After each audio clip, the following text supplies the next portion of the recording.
My mother, my siblings, and I moved into this awesome new house a few months ago. It's a really cool plantation-style home out in what was once a rural area outside of New Orleans. By now the area is a little more built up, so it's really more like a spacious suburb. Anyway, it had been about 9 months since our father died. My mom really wanted us to get away from our old house. It was full of too many memories. She wanted us to have a cool, spacious house to play in and give us a fresh start. Apparently, we got this place at a decent deal because the former owner was this old woman who passed away and her family wanted to get the extra house off their hands. She died peacefully in her sleep, but it still made us a little uncomfortable, so no one moved into her bedroom. We just let it be a guest room if anyone had visitors. We have a wonderful neighbor named Miss Lee who lives next door to us, about a half-mile away. She has a small but powerfully built woman who welcomed us to the area with open arms. The former owner of the house was an old friend of his who she visited all the time, and my own mother soon took on the role of her new friend. They immediately became best friends, always giggling in our kitchen on the weekends. Miss Lee loves telling tales of voodoo and even practices it herself. Many people in New Orleans do. She mostly practices the light voodoo, like charms for good luck and protection. She told me that you can talk to spirits if you write them letters and put them in a place where they know to find them. I started seeing her every now and then, late at night when I can't sleep, sticking envelopes into our mailbox. I can see it from my window when it go out in the morning, though no envelopes would be there. One night I saw her doing the usual mailbox routine, and as soon as she walked far enough away, I ran out to see what she was putting in our mailboxes. I saw a little, silvery, unaddressed letter to Maggie, which turns out to be the name of the old lady who lived in our house before us. I always thought Miss Leah was joking about talking to the dead, but it's clear she practices it herself. Just to test things out, I stood at that mailbox, watching it for a few hours.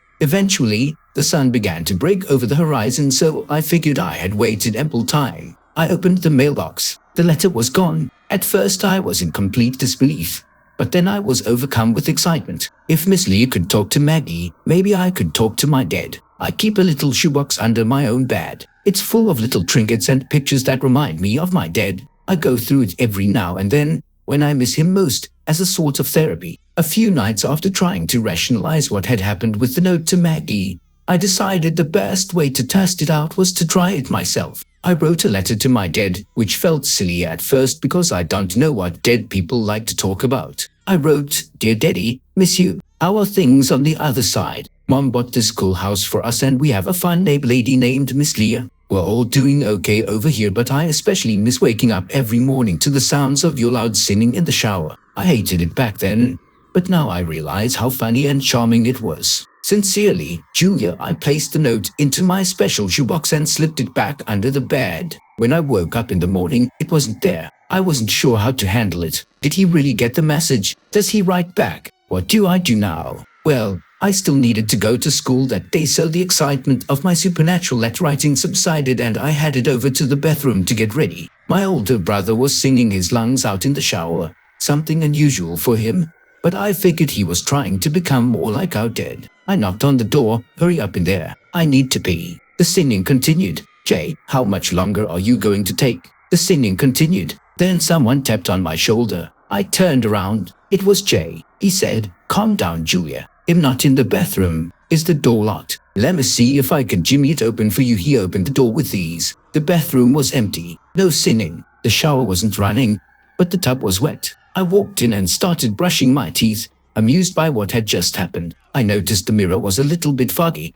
as though from shower steam. There was a message written in the mirror. It said, "How bad do you miss me?" I walked the fine line between being totally freaked out and super elated that my dad was communicating with me. I wrote another letter that night. I miss you more than you can possibly imagine. Daddy, don't ever doubt that. But tell me, how are things on the other side?" That morning I woke up. The letter in the shoebox was gone, but I noticed a new letter near my door. It looked like someone slipped it under there. I opened it up. It said, "What do you want most from me?" I found it weird that my dad wasn't really carrying the conversation well, but I decided I'd write a quick response and go to school. I wrote, "Well, I guess what I want most is for you to come back and play with me like old times. But I know that's silly." When I got back from school, I went straight to my room to check on the letter. I opened my door and my dollhouse, which we stored in the attic, was smack in the middle of my floor. My mom had been at work all day, my brother was still at swim practice, and my sister went to the mall with her friend after dropping me off at home. I don't know who could have moved it except maybe my dad. I saw a note next to the dollhouse. It said, "Play with me." My body froze. Something was unsettling about this whole setup. I didn't feel like I was in danger or anything, but I just wasn't comfortable. I walked to Miss Leah's house and she was sitting in her rocking chair on the front porch with her cat, Rufus, in her lap. I told her I knew about the letters she wrote to Maggie. "Oh yes, sweetheart," she said. Even though Shess passed, I haven't stopped talking to Miss Maggie one bit. Shess was my best friend, and I want her to know how much I love her and how much Rufus misses the little tuna treats she'd give him. I write her almost every day, just updating her on my life so that when I pass, too, it'll be like she didn't miss a beat. She asked me if I was thinking about writing to the dead too. For some reason I didn't feel comfortable telling Miss Lee that I had been writing to my dad already. I told her I was considering writing a letter to my dad and that I would try it out that night. She left. "Okay, honey. Yeah, I'll have to let me know how it goes tomorrow." I played with Rufus for a little while as Miss Leah talked on the phone with her nephew. The sun started going down and I figured it was about time for dinner, so I said goodbye to Miss Leah and Rufus and walked back over to my home. My mom and everyone else were already back. "My God, where have you been?" my mom yelled. I told her I was hanging out with Miss Leah, which eased her nerves a little bit since she knew I had been home alone for a while, which scared her. My sister was grounded for abandoning me for the afternoon, but she said it was smart for me to go to Miss Leah's. She then said, "You know that dollhouse was expensive, right?" Which seemed like an odd question, but I answered, "Yes, I suppose." "Why?" And she explained, "Well, I guess I just wish I'd taken better care of it, is all. I saw it in your room when I was looking for you and I could see you picked off all its paint and there were some dings and dents and I just thought it was such a shame. Also, next time you're getting something from the attic, wait until I get home and I can help you, honey." Bewildered by my mother's comment, I ate dinner in silence. Afterwards, I helped with the dishes and made my way back to my room with apprehension. It seemed like the dollhouse was in great condition last I saw, so I knew something must have happened after I left. I prayed my mom was just seeing things, that the dollhouse was, indeed, exactly how I left it. I opened my door. My mom was wrong. The dollhouse wasn't a little dinged up. It had been ripped to bits. Its tattered remains were strewn about the floor. Even my little dolls were mangled with their arms snapped backwards and their heads missing. I couldn't fathom what had just happened. Then I saw the letter, "Why won't you play with me?" My hair stood on end. I could feel the rage emanating throughout the room. I tried to rationalize. I tried to tell myself that the context made me sense rage, but there was nothing to worry about. But how can you rationalize things when you're going around writing letters to dead people who break your furniture? I felt terrible that I had upset my father this way. He bought me that dollhouse himself, so it must have hurt to destroy it. I immediately wrote a new letter to my dad saying, "Daddy, I'm so sorry for not playing with you. I love you, but I think we need to let go. You belong on the other side and I belong here. I just want to say one more thing to you, something I never got the chance to say before. Goodbye, Daddy." Julia, I slept with my brother that night. He was nice about it, didn't even ask what I was afraid of. He could tell I was disturbed and he didn't want to push me. Before we went to bed, he did say one thing. "You know there's no such thing as monsters, right?"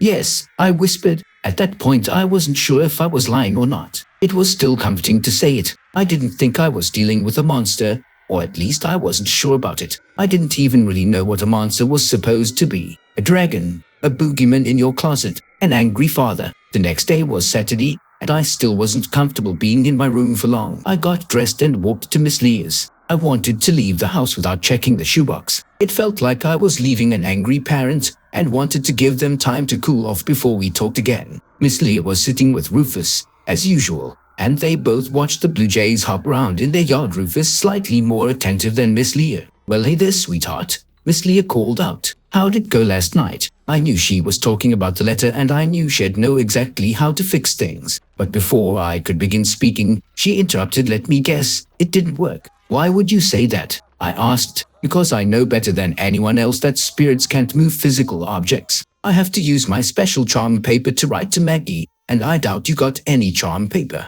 I felt a little ashamed after that. I'm not sure why. I guess I just felt like I'd been deceiving Miss Leah. I didn't tell her the whole story. I just told her I thought it worked because the letter was gone. "Well, Julia, my best guess is you've got a prankster in your house. Probably your brother.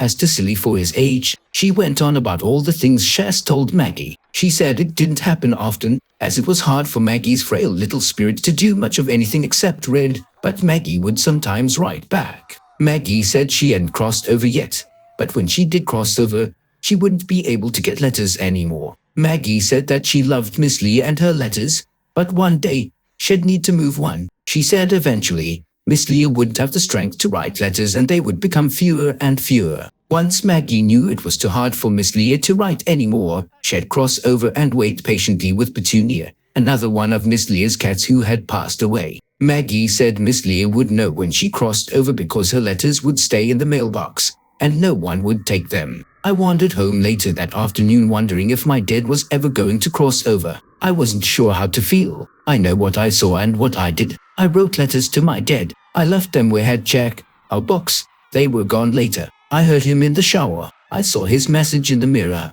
I saw the dollhouse and his notes. I know no one in the house could remove the dollhouse. I was certain it was Daddy. I arrived in my room, fragments of the dollhouse still scattered about the floor. I remembered the last letter I wrote, the one that asked my dad to move on. I was afraid he'd be angry with me. I was afraid he'd accuse me of not loving him enough, of lying to him. I didn't want to check the box, but I needed to see if he got the message. I opened it. The letter was gone, but in its place was a new letter. It said Julia on the cover, so I knew it was for me. I figured he wrote back. I opened it, and I was horrified at what I saw. Daddy isn't here. I bolted down the stairs and prepared to run back to Miss Leah's and explain everything. But I didn't have to. There she was, giggling with my mom in the kitchen. I started walking toward them, but there was something on the other side of the division between the kitchen and living room, where I could still see it but Mom and Miss Leah couldn't. We put a framed picture of Dad there in order to remember him. There was a note on the picture. It said, "Say a word and they're dead." I wasn't sure what to do. I knew I needed to keep quiet,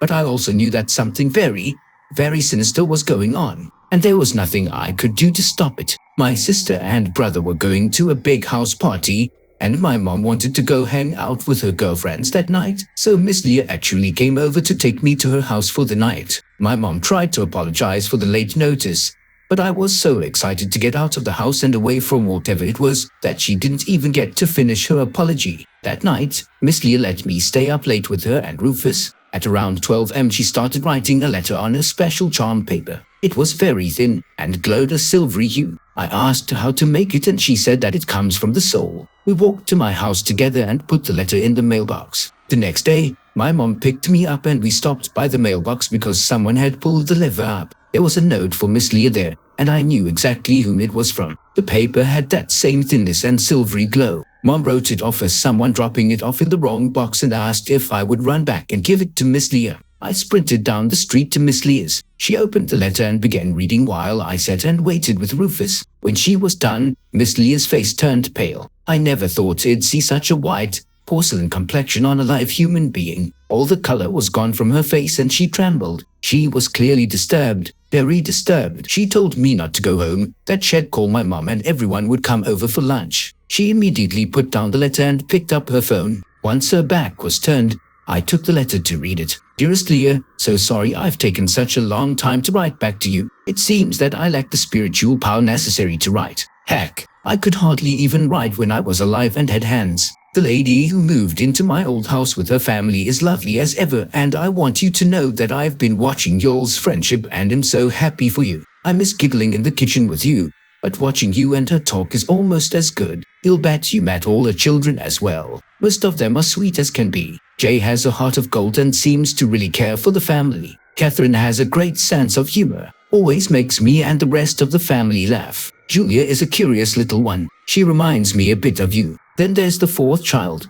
It's a vicious little thing. You know the one I'm talking about. The one with the black eyes and the long, dark claws that lives in my old room. It's always causing a ruckus. I'm glad I'm dead because that little scoundrel really gives me the creeps. It watches poor Julia as she sleeps and leaves awful little notes around the house. I noticed the other day that it started taking knives out of the drawers at night and bringing them under the bed with it. That mother should really do something about keeping it under control. Perhaps you could help with that. Can't wait for your next correspondence. Fondly, Maggie. I couldn't breathe. I just saw Frosine as Miss Leah screamed into the phone. "Oh God, please tell me you're okay. Pick up the phone. Please pick up the phone." She decided to call 911. When the police got to my house, Miss Leah and I waited outside. They found my mom, my brother, my sister. They found them all over the house, lacerated into shreds of flesh. They couldn't determine how it happened, figured it was a wild animal or something. But Miss Leah and I knew how it happened. While we were waiting outside the house, we both looked up into my bedroom window. Standing there, in the room where I slept at night,